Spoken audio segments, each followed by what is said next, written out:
আল্লাহ রাব্বুল আলামিন বলছেন ওয়াল্লাম ইয়াহকুম বিমা আনজালাল্লাহ ফাউলাইকুমুল ফাসিকুন, যারা বিচার ফয়সালা করে না কোরআন অনুযায়ী তারা ফাসিক। তাহলে এই দেশে কোরআন অনুযায়ী কি বিচার ফয়সালা হয়? হচ্ছে না। আপনি যান, সবাই তো ডাচ বাংলা ব্যাংক থেকে বেতন উড়ান না? ডাচ বাংলা ব্যাংক কি ইসলামী ব্যাংকিং ব্যবস্থা নাকি সুদ ভিত্তিক? তাহলে আপনার ইচ্ছা তো আছে আমি সুদের সাথে সম্পৃক্ত হব না, কিন্তু সমাজ ব্যবস্থা আপনাকে ডাচ বাংলা ব্যাংকে যেতে বাধ্য হচ্ছেন আপনি, ঠিক কিনা? এখন যদি আপনি কাজ না করেন, ডাচ বাংলা ব্যাংক ইসলাম ব্যাংক করার জন্য আপনার পরিকল্পনা থাকে, প্রাণান্তকর প্রচেষ্টাটা থাকে, তাহলে আদালতে আখেরাতে আপনি সুদের সাথে সম্পৃক্ত একজন ব্যক্তি হিসেবে আদালতে আখেরাতে উঠবেন, ঠিক কিনা? সুদের গুনাহ আল্লাহ রাসূল সাল্লাল্লাহু আলাইহি সাল্লাম বলেছেন 70টা গুনার মধ্যে ছোট গুনাহ হলো নিজের মাকে বিয়ে করা। বোঝা গেল কথা? বড় গুনাহ হলো আল্লাহর সাথে যুদ্ধ করা। তাহলে আমরা সম্পৃক্ত আছি কিনা সুদের সাথে? কি বলেন? ইচ্ছাই হোক অনিচ্ছাই হোক, কিন্তু আপনার তো প্রচেষ্টা নাই এই সুদভিত্তিক ব্যাংক দূর করে জাকাত ভিত্তিক অর্থনীতি প্রতিষ্ঠা করার। সম্মানিত ভাইরা, তাহলে সেখানেও আমরা তাকওয়ার গুণ অর্জন করতে পারছি না। পারছি কি? পারছি না।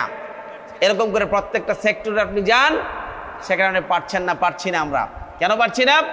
একটাই কারণ, সেই কারণটা হলো আল্লাহ রাব্বুল আলামিন যে বলেছেন আন আকিমুদ্দিন ওয়ালা তাতাফাররাকু ফি, দিন কায়েম করো এবং বিচ্ছিন্ন হও না। আজকে যদি এই সমাজে দিন প্রতিষ্ঠিত হতো, কায়েম থাকতো, তাহলে জাকাত ভিত্তিক অর্থনীতি থাকতো, সুদের সাথে আমাদের সম্পৃক্ত হওয়া লাগতো না। আজকে পর্দায় মানুষ বের হতো, আমাদের বোনেরা আমাদের মায়েরা পর্দা মেনটেন করে কাজ করতো, সকল কিছু করতো, সেখানে আমার পর্দা লঙ্ঘন হতো না। আজকে বিচারালয় চলতো আল্লাহর বিধান অনুযায়ী। ইসলামে কি বিচার ব্যবস্থা নাই? হযরত আবু বকর যখন খেলাফতে অধিষ্ঠিত। আলহামদুলিল্লাহ রাব্বিল আলামিন, আসসালাতু ওয়াসসালামু আলা সাইয়্যিদিল মুরসালিন ওয়া আলা আলিহি ওয়া সাহবিহি আজমাইন। বাংলাদেশ শ্রমিক কল্যাণ ফেডারেশন গাছা থানার 36 নং ওয়ার্ড কর্তৃক আয়োজিত আজকের ইফতার মাহফিলের সম্মানিত সভাপতি আব্দুল খালেক পারভেজ ভাই, আজকের অনুষ্ঠানে উপস্থিত আছেন বিশিষ্ট আলেমে দ্বীন, এই মাদ্রাসার সম্মানিত সুপার মাওলানা আবু হানিফ, উপস্থিত আছেন শ্রমিক কল্যাণ ফেডারেশন গাজীপুর মহানগরীর সহকারী সেক্রেটারি ট্রেড ইউনিয়ন সম্পাদক জনাব নূর আলম ভূঁইয়া, উপস্থিত এলাকার কৃতি সন্তান জনাব হযরত মাওলানা সাইফুল বিন মতিউর সহ এই গাছা থানার সেক্রেটারি ডাক্তার রাসেল মাহমুদ সহ সম্মানিত নেতৃবৃন্দ, সামনে উপবিষ্ট রোজাদার ভাইরা, আসসালামু আলাইকুম ওয়া রাহমাতুল্লাহি তাআলা ওয়া বারাকাতুহু। আপনারা কেমন আছেন? রোজার শেষ পর্যায়ে খুব কষ্ট হচ্ছে, তাই না? কি বলেন? কষ্ট হওয়ারই কথা, কারণ হলো কিয়ামুল লাইল করা লাগে, আবার ঘুম কম হচ্ছে, না খেয়ে থাকা, সব মিলে একটু কষ্ট তো হচ্ছেই, হচ্ছে না? এই কষ্ট কার জন্য? আল্লাহর জন্য। আল্লাহ রাব্বুল আলামিনের কাছে আমরা দোয়া করছি, আল্লাহ রাব্বুল আলামিন এই সিয়াম কিয়ামের মধ্য দিয়ে আমাদেরকে মাস উদযাপন করার যেমন তৌফিক দিলেন, আল্লাহ যদি আমাদেরকে ক্ষমা করে দেন। আল্লাহ রাসূলের হাদিস হলো, জিবরাইল আলাইহিস সালাম আল্লাহ রাসূলকে এসে বললেন, যারা রমজান মাস পাইলো অথচ নিজের গুনাহ খাতা মাফ করাতে পারলো না, তারা ধ্বংস হবে। আল্লাহ রাসূল বললেন আমিন। হাদিস জানেন না আপনারা? শুনেছেন? তাহলে রমজান মাস তো চলে যাচ্ছে, আমাদের গুনাহ খাতা মাফ করাইতে পারলাম কিনা, মাফ হলো কিনা, মাফ করার উপযোগী বান্দা হলাম কিনা, একটু আত্মপরিচালনা করতে হবে। আমরা দোয়া করছি আল্লাহ রাব্বুল আলামিন আমাদেরকে মাফ করে দেয়। এই মাসে আল্লাহ রাব্বুল আলামিন আমাদের সংবিধান, চলার গাইডবুক, সেটা কি আল কোরআন নাজিল করেছেন। এই জন্য এত গুরুত্ব এই মাসের, তাই না? এ মাসে একটা নফল আদায় করলে অন্য মাসের একটা ফরজের সওয়াব, একটা ফরজ করলে অন্য মাসের 70টা ফরজের সওয়াব। এর কারণ কি জানেন? বিয়ে বাড়িতে মধ্যমণি কে থাকে? জামাই, বর। বর না থাকলে বিয়ে হয়? হবে না। এই রমজান মাসের গুরুত্ব হলো, রমজানে আল্লাহ কোরআন নাজিল করেছেন। আল্লাহ বলেছেন শাহরু রমাদানাল্লাযী উনজিলা ফীহিল কুরআন হুদাল লিন্নাস ওয়া বাইয়িনাতিন মিনাল হুদা ওয়াল ফুরকান। এটা সেই মাস যে মাসে আল্লাহ নাজিল করেছেন কি? কোরআন। আল্লাহ বলছেন ইন্না আনজালনাহু ফি লাইলাতুল কদর। তুমি কি জানো কদরের রাতটা কি? লাইলাতুল কদরি খায়রুম মিন আলফি শাহর, হাজার মাস থেকে উত্তম। কেন এই নাজিল করেছেন এই রাত্রে কোরআনকে? কোরআন নাজিল হওয়ার কারণে এই দিনের এই রাত্রের গুরুত্ব এত বেশি, হাজার মাস থেকে উত্তম। কেউ যদি ইবাদত করে এতে হাজার মাস ইবাদত করলে যেই সওয়াব, সেই সওয়াব আল্লাহ দিয়ে দিবেন। আল্লাহ রাসূল সাল্লাল্লাহু আলাইহি সাল্লাম বলেছেন যেই মাস এই রাত্র থেকে মাহরুম হবে সে সকল নিয়ামত থেকে আল্লাহর মাহরুম হবে। সম্মানিত উপস্থিতি, রোজা আমরা রাখছি। আল্লাহ রাসূল বলেছেন যে ব্যক্তি মিথ্যা কথা তদনুযায়ী আমল পরিত্যাগ করতে পারলো না, তার না খেয়ে থাকার আল্লাহর কোনো প্রয়োজন নেই। বলেছেন না? আজকে প্রত্যেকটা কাজ আল্লাহ রাসূল বলেছেন মান সামা রমাদানান ঈমানান ওয়া ইহতিসাবান গুফিরা লাহু মা তাকাদ্দামা মিন যামবিহি। যে এই রমজান মাসে ঈমান ইহতিসাব আত্মপর্যালোচনা করে রোজা রাখবে, আল্লাহ ক্ষমা করে দেবেন তার গুনাহ। আত্মপর্যালোচনা মানে হিসাব করতে হবে আপনি কেমনে সময়টা কাটাচ্ছেন, দিনটা কিভাবে কাটতেছে, আপনার কাজগুলো কেমন হচ্ছে। আপনি ব্যক্তিতে রোজা রাখলেন, অশ্লীল গান শুনতেছেন, হয় না এরকম? শুনতেছেন। আবার রোজা রাখছেন, পর্দা মেনটেন করতে পারছেন না, পর্দা তো ফরজ, মেনটেন করতে পারছেন না। রোজা রাখলেন তাকওয়ার গুণ অর্জন করার জন্য। আপনি আদালতে গিয়ে সেখানে আদালত তো আল্লাহর কোরআন অনুযায়ী চলে নাকি? কি বলেন?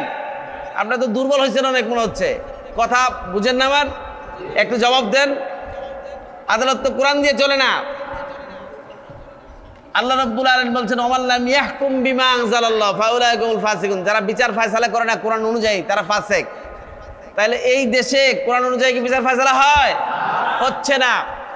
আপনি যান, সবাই তো ডাচ বাংলা ব্যাংক থেকে বেতন উঠান না? ডাচ বাংলা ব্যাংক কি ইসলামী ব্যাংকিং ব্যবস্থা নাকি সুদভিত্তিক? তাহলে আপনার ইচ্ছা তো আছে আমি সুদের সাথে সম্পৃক্ত হব না, কিন্তু সমাজ ব্যবস্থা আপনাকে ডাচ বাংলা ব্যাংকে যেতে বাধ্য হচ্ছেন আপনি, ঠিক কিনা? এখন যদি আপনি কাজ না করেন ডাচ বাংলা ব্যাংক ইসলামী ব্যাংক করার জন্য আপনার পরিকল্পনা থাকে, প্রাণান্তকর প্রচেষ্টাটা থাকে, তাহলে আদালতে আখেরাতে আপনি সুদের সাথে সম্পৃক্ত একজন ব্যক্তি হিসেবে আদালতে আখেরাতে উঠবেন, ঠিক কিনা? সুদের গুনাহ আল্লাহ রাসূল সাল্লাল্লাহু আলাইহি সাল্লাম বলেছেন 70টা গুনার মধ্যে ছোট গুনাহ হলো নিজের মাকে বিয়ে করা। বোঝা গেল কথা? বড় গুনাহ হলো আল্লাহর সাথে যুদ্ধ করা। তাহলে আমরা সম্পৃক্ত আছি কিনা সুদের সাথে? কি বলেন? ইচ্ছাই হোক অনিচ্ছাই হোক, কিন্তু আপনার তো প্রচেষ্টা নাই এই সুদভিত্তিক ব্যাংক দূর করে জাকাত ভিত্তিক অর্থনীতি প্রতিষ্ঠা করার। সম্মানিত ভাইরা, তাহলে সেখানেও আমরা তাকওয়ার গুণ অর্জন করতে পারছি না। পারছি কি? পারছি না। এরকম করে প্রত্যেকটা সেক্টরে আপনি যান, সেখানে পারছি না আমরা। কেন পারছি না? একটাই কারণ, সেই কারণটা হলো আল্লাহ রাব্বুল আলামিন যে বলেছেন আন আকিমুদ্দিন ওয়ালা তাতাফাররাকু ফি, দিন কায়েম করো এবং বিচ্ছিন্ন হও না। আজকে যদি এই সমাজে দিন প্রতিষ্ঠিত হতো, কায়েম থাকতো, তাহলে জাকাত ভিত্তিক অর্থনীতি থাকতো, সুদের সাথে আমাদের সম্পৃক্ত হওয়া লাগতো না। আজকে পর্দায় মানুষ বের হতো, আমাদের বোনেরা আমাদের মায়েরা পর্দা মেনটেন করে কাজ করতো, সকল কিছু করতো, সেখানে আমার পর্দা লঙ্ঘন হতো না। আজকে বিচারালয় চলতো আল্লাহর বিধান অনুযায়ী। ইসলামে কি বিচার ব্যবস্থা নাই? হযরত আবু বকর যখন খেলাফতে অধিষ্ঠিত, একটা ছোট্ট উদাহরণ দেই, ইসলামে কত সূক্ষ্ম বিচার ব্যবস্থা রয়েছে। তখন হযরত উমর হলেন চিফ জাস্টিস, প্রধান বিচারপতি। দুজন মহিলা, তখন তো এত ডাক্তার, এত যাত্রী, এত কিছু ছিল না, দুজন মহিলা একসাথে দুটো বাচ্চা প্রসব করেছে। যে বাচ্চাটা প্রসব করেছে ছেলে, তার রক্তক্ষরণ অনেক বেশি হওয়ার কারণে সেন্স হয়ে গেছে। আর যে মেয়ে বাচ্চা প্রসব করেছে তার সেন্স ছিল। ওই মহিলা করেছে কি, ছেলে বাচ্চাটা চুরি করেছে। দীর্ঘক্ষণ পরে যখন সেন্স আসছে ছেলে বাচ্চার মায়ের, তখন ছেলের বাচ্চা মা উপলব্ধি করছে আমার ছেলে সন্তান ছিল। সে বিচার নিয়ে গেছে হযরত আবু বকরের কাছে। আবু বকর চিন্তায় পড়ে গেছে, কোনো সাক্ষী নাই, কিচ্ছু নাই, বিচার কিভাবে হবে? পাঠিয়ে দিয়েছে চিফ জাস্টিস হযরত ওমরের কাছে। ওমর রাদিয়াল্লাহু আনহু বললেন, ওই দুই মহিলাকে বললেন দুইটা বাটি দিয়ে তোমরা যাও, পর্দার আড়াল থেকে দুজনের বুকের থেকে দুধ বের করে নিয়ে আসো। হযরত ওমর রাদিয়াল্লাহু আনহু দুজনের দুধ টেস্ট করে দেখলেন, যে বাটিতে দুধ গাঢ়, জিজ্ঞেস করেন এই দুধটা কার? বললো আমার এই দুধ। ওমর রাদিয়াল্লাহু আনহু ফয়সালা দিলেন, এই ছেলে সন্তান হলো তোমার। আল্লাহ রাব্বুল আলামিন কত সূক্ষ্মভাবে বিচার ব্যবস্থা ইসলামে দিয়েছেন। আজকে আমাদেরকে দায়িত্ব নেওয়ার কারণে পুরুষদেরকে আল্লাহ রাব্বুল আলামিন 2 ভাগ দিয়েছেন, মেয়েদেরকে 1 ভাগ দিয়েছেন। আজকে মেয়েরা মনে করে যে ইসলাম ঠকাইছে কি? আজকে আমরা ভাইরা তো বোনদেরকে দিই না। বাবা যখন হজে যায় আমাদেরকে সহায় সম্পদ সব ছেলেদেরকে দিয়া মেয়েদেরকে আদর করে দেওয়া যায়, তাই না? দোয়া করে দেওয়া যায়। অবস্থাটা সমাজটা সেরকম। সেজন্য সম্মানিত ভাইরা, ইসলামে বিচার ব্যবস্থা আছে। আজকে যদি আমরা এই সমাজে আনাকিমুদ্দিন দিন কায়েম করতে পারি, তাহলে আমরা শান্তিতে থাকতে পারবো, আমরা আমাদের অধিকার ফিরে পাবো। আজকে যে শ্রমিক কল্যাণ, বাংলাদেশ শ্রমিক কল্যাণ ফেডারেশনের নামে আজকের আয়োজন, এই শ্রমিক কল্যাণ ফেডারেশনের জন্ম হয়েছে শ্রমিকদের অধিকার আদায়ের জন্য। এরা শ্রমিকদের অধিকার আদায়ের প্রতিশ্রুতিশীল একটা সংগঠনের নাম। সেই সংগঠন এই কাজটা করছে। আজকে শ্রমিকের অধিকারের ব্যাপারে রাসূল সাল্লাল্লাহু আলাইহি সাল্লামের যে নীতি, আজকে শ্রমিকের ঘাম শুকায় না? অধিকার আদায়ের জন্য শ্রমিকের ঘাম শুকায়, রক্ত যায়, জীবন যাচ্ছে কিনা? এরপরে কি শ্রমিক ভাইরা অধিকার পাচ্ছেন? আজকে আপনার বেতন 12,000 টাকা, তারপরে 3 মাস বাকি, অবস্থা হচ্ছে না? ঈদের সামনে আপনার বোনাস নাই, আপনার বেতন দেয় 15 দিনের, বোনাস দেয় না। এটা কি হওয়ার কথা ছিল? আজকে আপনি মৌলিক অধিকার, এদেশে জন্মগ্রহণকারী একজন ব্যক্তি হিসেবে মৌলিক অধিকার পাওয়া আপনার অধিকার। দায়িত্ব কার? সরকারে যারা আছে তাদের। সরকার কি সেই দায়িত্ব পালন করছে? আমরা কি সেটা পাচ্ছি না? কেন পাচ্ছি না? আমাদের কারণেই পাচ্ছি না। আল্লাহ বলছেন, ইন্নাল্লাহা লা ইউগাইয়িরু মা বিকওমিন হাত্তা ইউগাইয়িরু মা বিআনফুসিহিম। আল্লাহ সে জাতির ভাগ্য ততক্ষণ পরিবর্তন করেন না যতক্ষণ সে নিজের ভাগ্য পরিবর্তন করতে সচেষ্ট না হয়। আমার কথা বুঝছেন কিনা? তাহলে নিজের ভাগ্য পরিবর্তন করার জন্য নিজেকে সচেষ্ট হওয়া লাগবে। আজকে শ্রমজীবী মানুষ আমরা যারা আছি, আমাদের ভাগ্য পরিবর্তন করার জন্য আমাদেরকে সচেতন হওয়া লাগবে। সামনে নির্বাচন আসবে না? নির্বাচন আমরা ভোট দিয়ে দেই, আসলে আইসা 1000 টাকা দেয়, 2000 টাকা দেয়, ফ্যামিলিতে 5টা ভোট 10টা ভোট দিয়ে দিচ্ছি কিনা? দিয়ে দিচ্ছি। আমি বিক্রি হয়ে গেলাম। আমার দাম কত? 2000। এদেশে একটা বকরির দাম কত? 15,000 20,000। তাহলে আমি বিক্রি হয়ে গেলাম। মানুষ, যে মানুষকে আল্লাহ রাব্বুল আলামিন আশরাফুল মাখলুকাত করে সৃষ্টি করেছেন, 2000 টাকা দিয়ে আমি বিক্রি হয়ে গেলাম। আমার ফ্যামিলির সব ভোট বিক্রি হয়ে গেল। অথচ এটা আমানত। আল্লাহ রাব্বুল আলামিন আপনাকে আমানত সঠিক পাত্রে রাখার জন্য বলেছেন।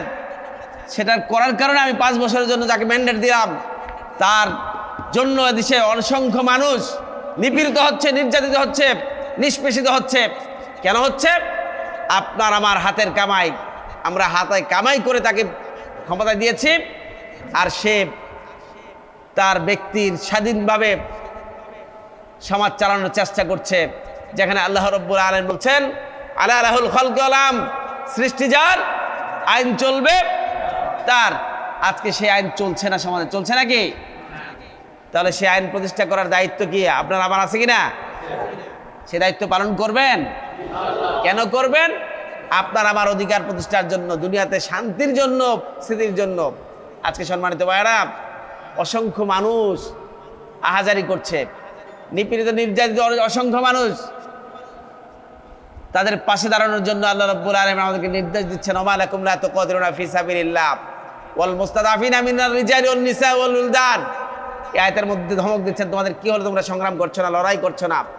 দুর্বল নারী পুরুষরা চিৎকার করছে, আমাদের রব আমাদের জালেম জনপদ থেকে সরায় নাও, অথবা সাহায্যকারী পাঠাও। আজকে সমাজে আমাদের বোনদের বিয়ে দেওয়ার ক্ষেত্রে কি লাগে?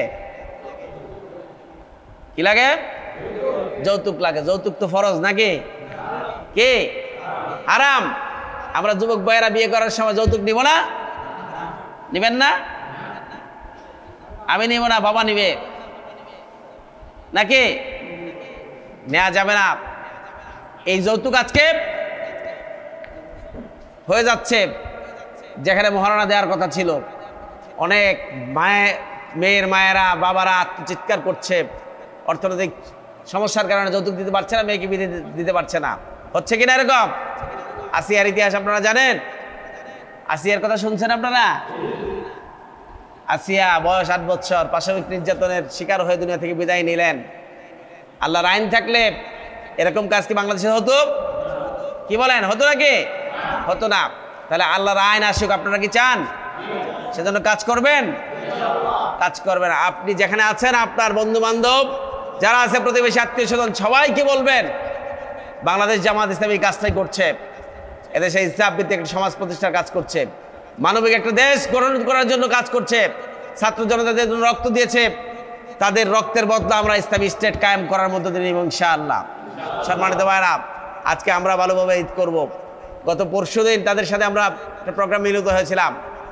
কেউ আসছে বোন, কেউ আসছে ভাই, কেউ আসছে স্ত্রী, ছেলেরা আসছে।